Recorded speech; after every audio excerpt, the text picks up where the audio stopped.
but it certainly is fairly complicated because retailers today source from multiple different geographies and locations. Um, some products are manufactured in country. And so when we think about the impact of tariffs um, and how that gets passed along and how that gets factored into pricing, we are in an environment where the consumer is highly sensitive to price.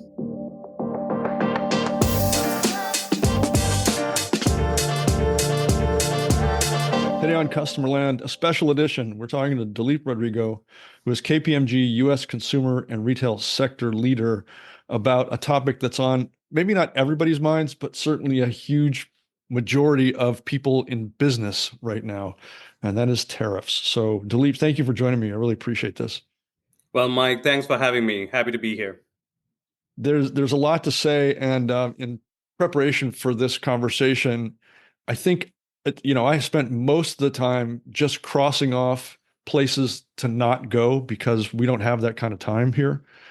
But let's focus in on the effects of these tariffs, the ones that enter effect that may not be in effect for long or may in fact come back to being in effect, and how the market, specifically and let's just define that as retailers, are currently kind of navigating this. What's your view?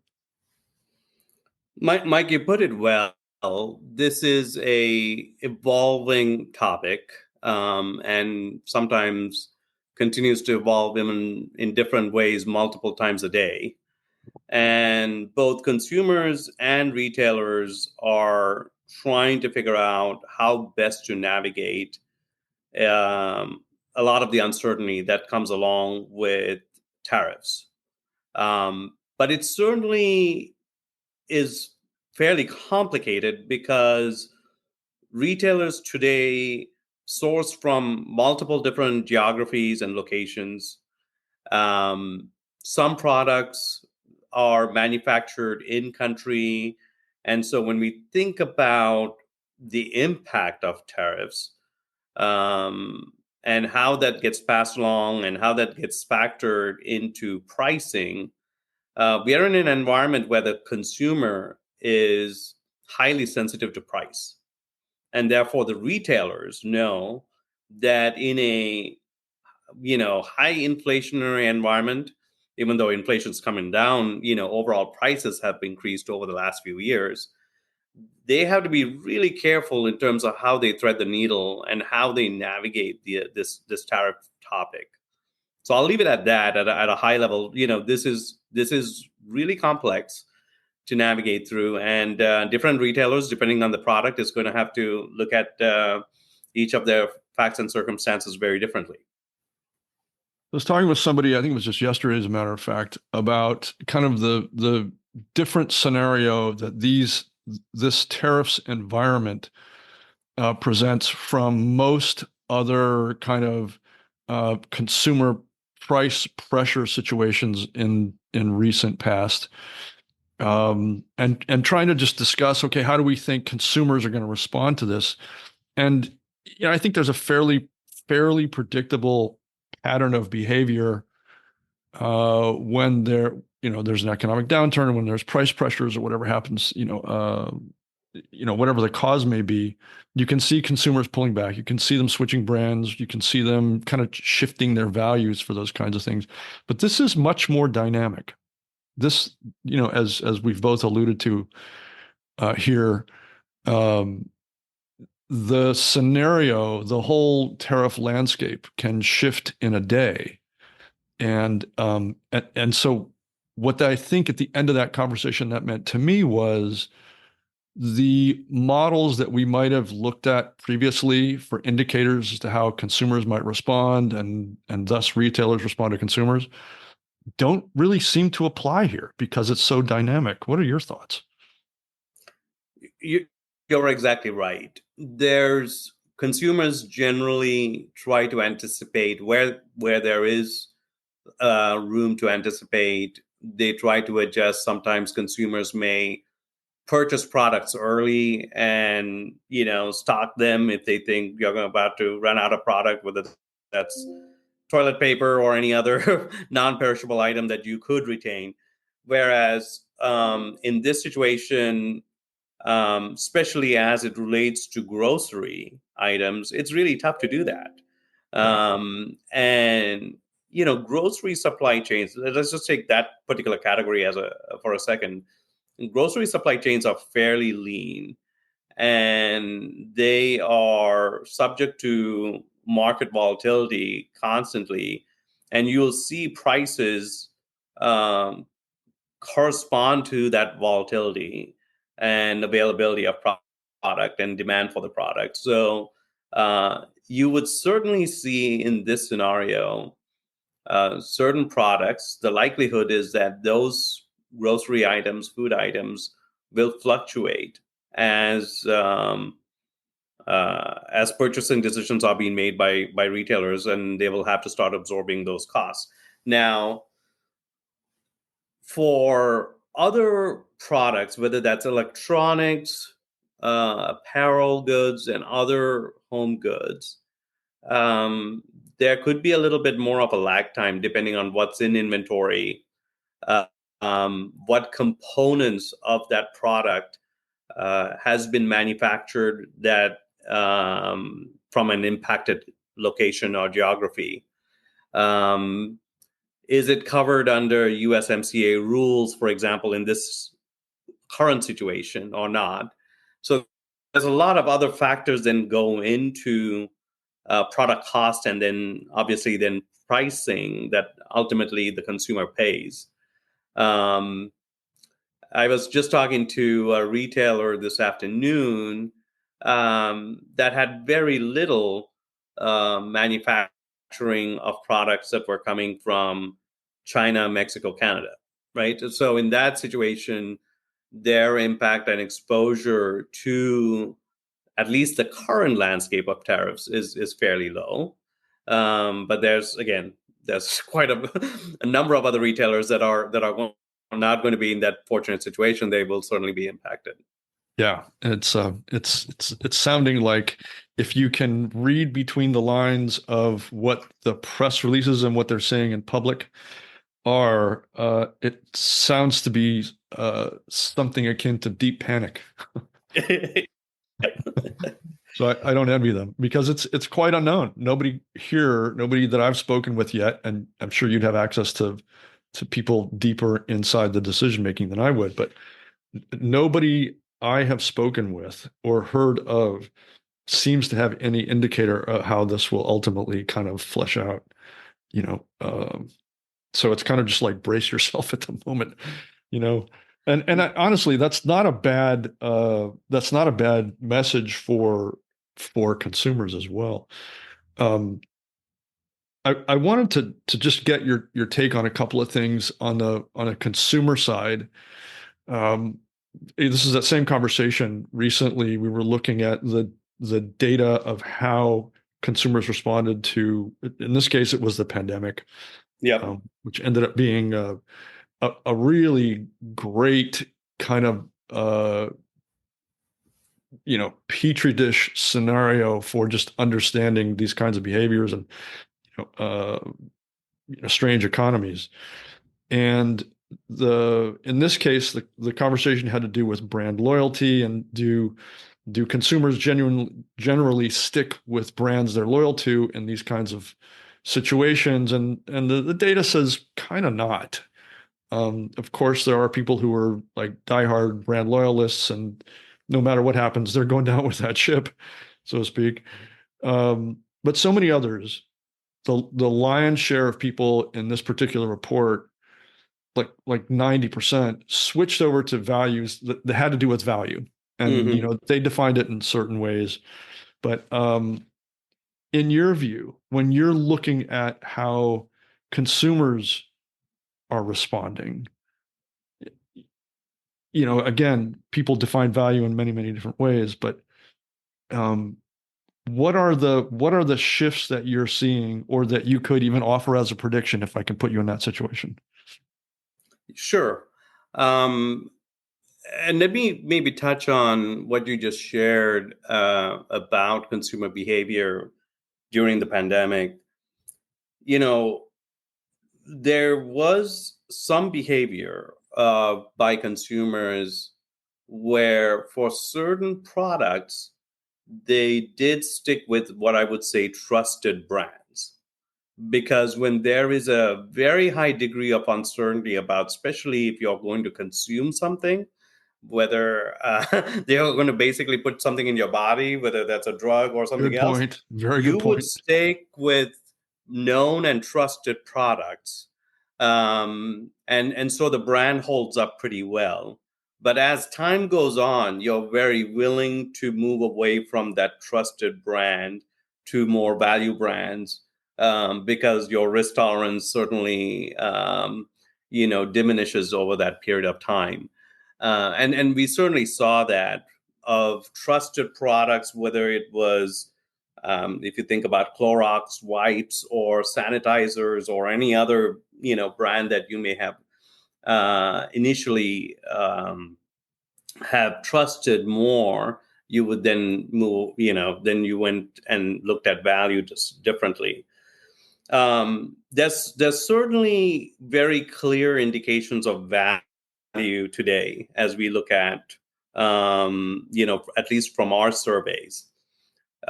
Price and quality are two of the key variables that continue to come up as factors that consumers look at. So if you can get a higher quality or similar quality product at a lower price, the consumer will is at least indicating that they are willing to consider and sometimes shift into another brand. So those are the two variables that continue to stand out, and in some cases, quality does surpass sort of that price equation. So you're willing to pay a little bit more on quality, and this holds true especially for like electronics, where there's a little bit more longevity and useful life of the product, where you may want to pay a little bit more because you want that quality of the product, because you want to hold on to that product for longer and not replace it right away.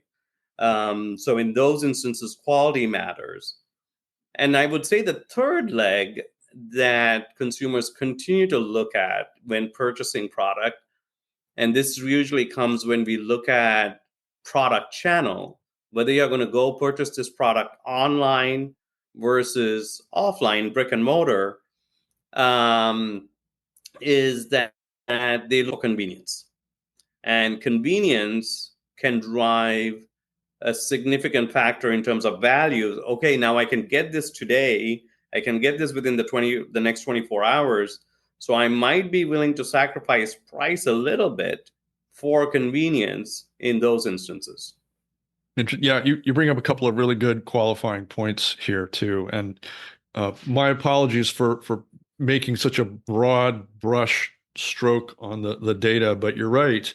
If it's a product that demands a certain amount of trust, that you really have to believe that the manufacturers have your back, have their quality standards up to par, you're much more likely to remain loyal to that brand out of a sense of self-preservation for you and your family. The other thing I Absolutely. think that's really, really important that you bring up here is that the brand switching, the brand loyalty that happened, and thank you for bringing this up, wasn't an overnight thing. When the Mhm. pandemic hit, and I think you'll see the same kinds of parallels here. When the pandemic hit, it wasn't like everybody went, "Well, that's it. I'm not a loyal, whatever Starbucks, Patagonia, Nike fan.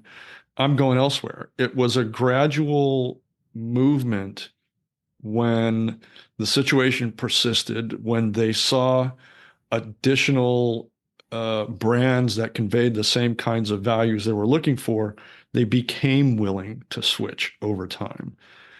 And that's a That's really right. important point. So, Yeah. and I think, uh, I'm editorializing here, and I'd much rather you do this, frankly. But Mhm. um, but I think that gives brands and retailers a chance to kind of survey the landscape, understand what's happening, adjust their product mix and maybe their messaging accordingly. Just my take. You're right, and you'll find that brands are trying to cater to the consumer in different ways by introducing private label brands at a discounted price. Brands are looking at packaging much more closely to see, what used to be a family pack, maybe a value pack today. So sizing and portion sizing might be different in terms of how they look at packaging a certain product to accommodate the customer. They might be looking at um, introducing or partnering with another brand or a celebrity to drive traffic and to get endorsements. So yes, the brands are and retailers are looking at how do they bring value, how do they continue to make sure that their message is resonating with the consumer, and can they differentiate very clearly the value that the product is bringing to the consumer, through marketing and promotions. And I think just to put a finer point on that is, in my view anyway, is that these kinds of disruptions, whereas they are disruptive by definition, they do tend to cause some short-term pain.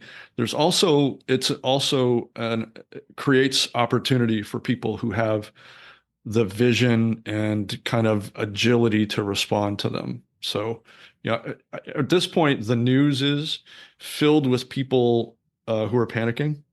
But I feel like I'd love to hear your thoughts on this. I feel Mm-hmm. like um, I think it's universal now because this is a fresh wound. Um, but I think that will kind of stabilize, and you'll see companies finding ways to leverage these new gaps in confidence, the gaps in supply chain, um, to make better business. Yeah, you're right, Mike. Most of the conversations I'm having with senior executives, um, they are not overall panicking and trying to, um, make hasty decisions as it relates to this. Um, the guidance and the perspectives that they offer are to stay focused in long-term strategy. Most of any decisions you make around supply chain um, take months, if not years, Right. to make. So these are not things you can easily switch, and then you just don't want to be switching around your sourcing strategy from month to month or quarter to quarter. So that's really impossible. But there are things you might be able to do in terms of short-term strategies, really understanding your sourcing landscape, understanding where you have ability to control your cost equation, um, and truly understanding sort of what leverage and margins you want to have within a certain product category to be able to stay competitive and to be in front of the consumer. Completely agree. Completely agree. One final ask of you, while we're together, is if you had the giant bullhorn and were able to stand on top of the mountain so that every retailer and brand was listening, if you had one message you'd like to broadcast, what would it be? Well, thanks again for the opportunity. Yes, I would say, there are a number of things retailers can do in the short term, midterm, and long term as they're thinking through this.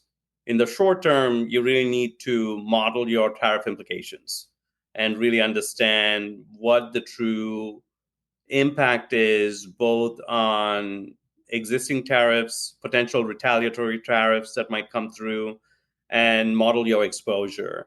So get a good, solid understanding of what that looks like. We certainly see some retailers and companies still trying to really understand that, because it is complex, and even with the way the administration is moving through some of the regulations, it could continue to be complex. So having your arms around that is going to be critical. Then you need to start looking at optionality. What are your sourcing strategies? Where can you drive efficiency, leverage decisions that could impact your supply chain in a proactive manner? What do you need to do from a packaging standpoint, from a promotion standpoint, around